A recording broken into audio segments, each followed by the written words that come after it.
গল্প সাহসী যোদ্ধা। অনেক অনেক দিন আগের কথা।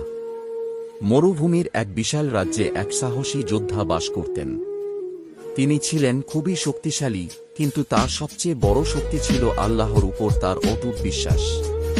তিনি সবসময় সত্যের পথে চলতেন এবং মানুষের সাহায্য করতেন। একদিন খবর এল, শত্রুরা রাজ্য আক্রমণ করতে আসছে। চারদিকে ভয় আর উদ্বেগ ছড়িয়ে পড়ল। গ্রামের মানুষ চিন্তিত হয়ে পড়ল, কি হবে এখন? সেই সময় সাহসী যোদ্ধা তার ঘোড়ায় চড়ে রাজ্যের সৈন্যদের সামনে এসে দাঁড়ালেন। তার হাতে ছিল একটি সবুজ পতাকা, যার উপর আল্লাহর নাম লেখা ছিল।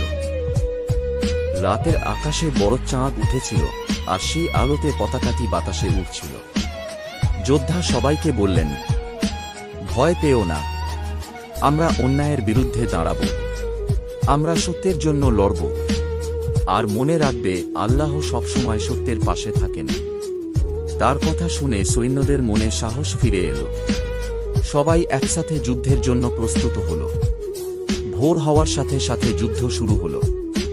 মরুভূমির বালুর উপর ঘোড়ার দৌড়, তলোয়ারের ঝলকা, সৈন্যদের সাহসী আওয়াজ চারদিকে ছড়িয়ে পড়ল। সেই সাহসী যোদ্ধা সবার সামনে থেকে নেতৃত্ব দিচ্ছিলেন। অনেক কষ্ট আর সংগ্রামের পরে অবশেষে তারা শত্রুদের পরাজিত করল।